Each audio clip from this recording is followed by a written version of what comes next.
The artwork is one of my monochromes. This one here is actually one of the very rare monochrome blurs that I'm making, and I envisioned to get this color, and I tried for a very long time to get a blue that is very vibrant, and I didn't manage besides some existing colors, and so I painted the canvas red underneath before black, then red that has some green underneath as well, and then I put a layer of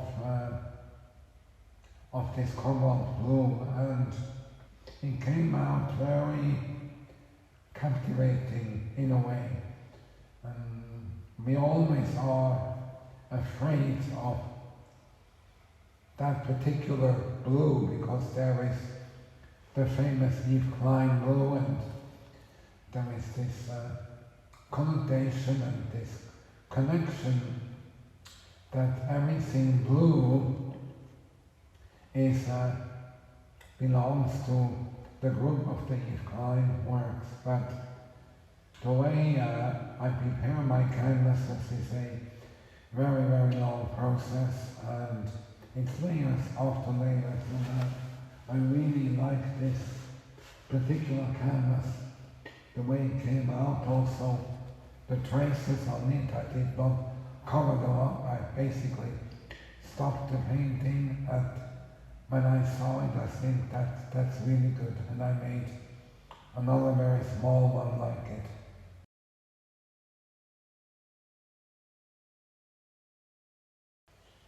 But the intensity is really by what is underneath. I feel my paintings transform themselves.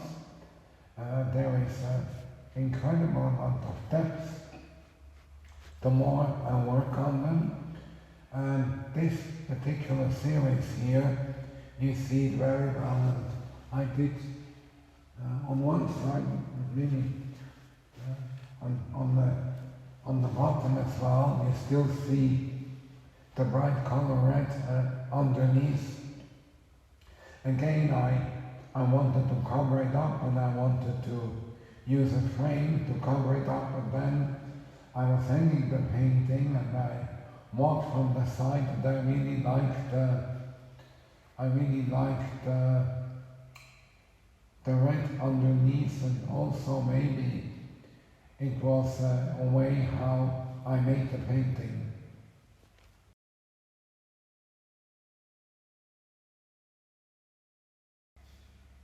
With this painting, I think I cannot attribute it really to environment change, besides that the pigments are naturally sourced.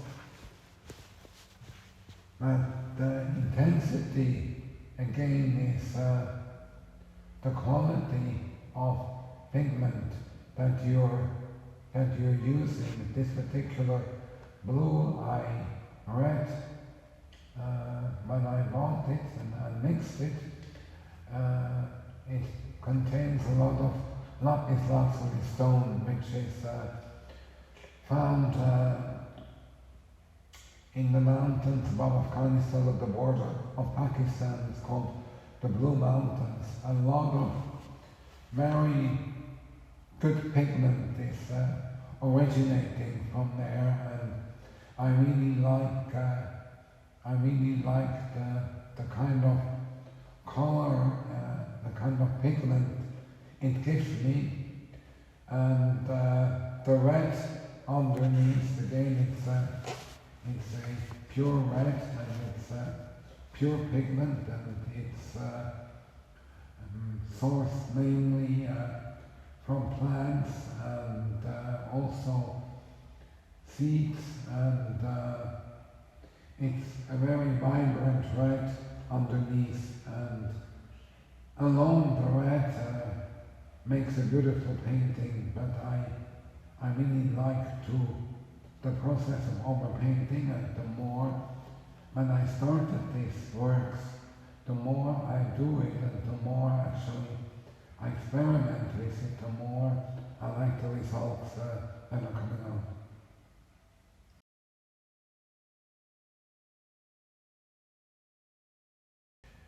I sort of think about it in a very strange way. When you stand or when you're in a boat in Stromboli and you see the clear blue water and then you have the ashes going in the air and you have the blue sky. This is a natural element, and then you have the carbon that is exported.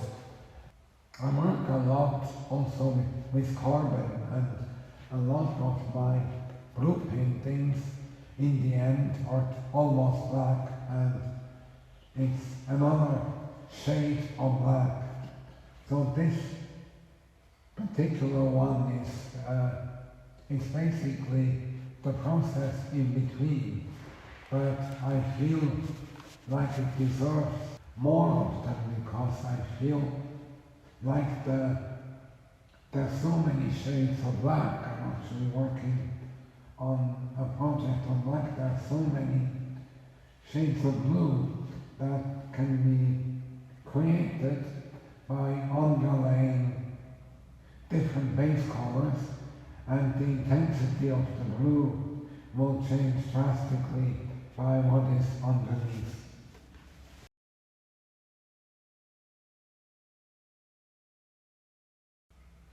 This is very difficult to answer because the work is a work in progress.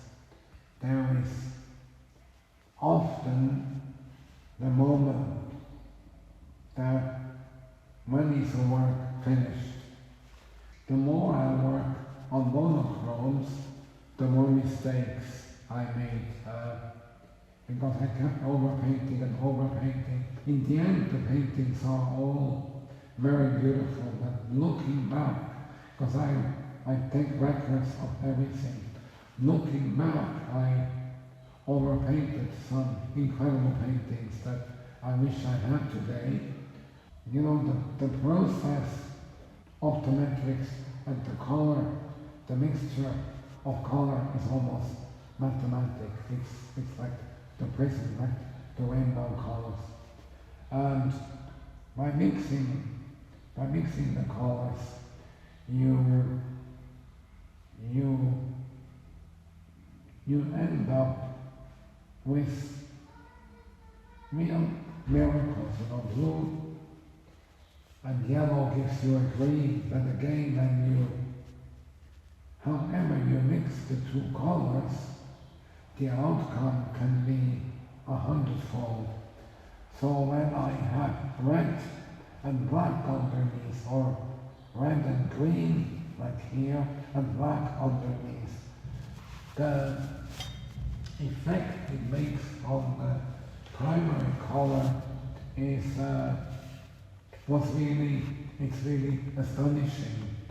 And I also know that it's often for artists it's very complicated to do 100% repetition of the work unless you make the work at the same time, or you create a one color like the famous Yves Klein blue, as you call it, or the pure indigo without mixing. And these are colors then that are ready in supply. I, for myself, always like to mix the pigments until I find the color that really seduces me. And I put the painting up, and then I go back to it the next day or hours later, sometimes weeks later, and then in the end I stop when I feel this is a finished work.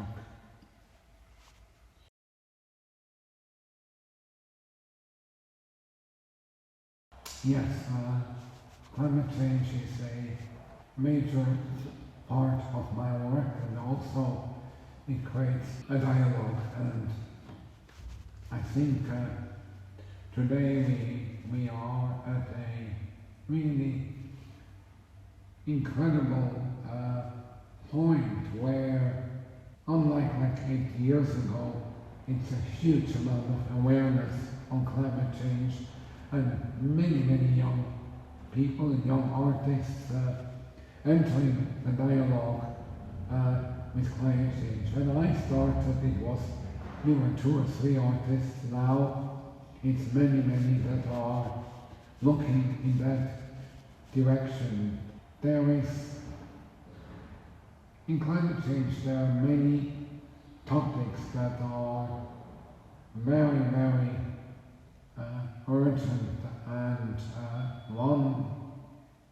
one is that I've not talked about is wastewater, that it goes also into grey water, and in the end it's red water, the way I explained it in another episode, or red rain. And I think with the search of clean energy and the quest that people want to survive on this earth, the work in contemporary art right now related to climate change is really essential in every aspect, even for artists and showing artists. Like, why do we need to fly around the world to look at artwork? Art should be shown in multiple locations. Art should be shown much more in nature than anywhere else, because the art related to climate change is coming from nature. And I feel what Michael Heiser did, and Richard Long, and Walter de Maria is really, or Robert Smythson, it's really a call to wherever we are, in whatever continent we are, let's try to find the artworks next door to us. And this for me is really the museum of the future.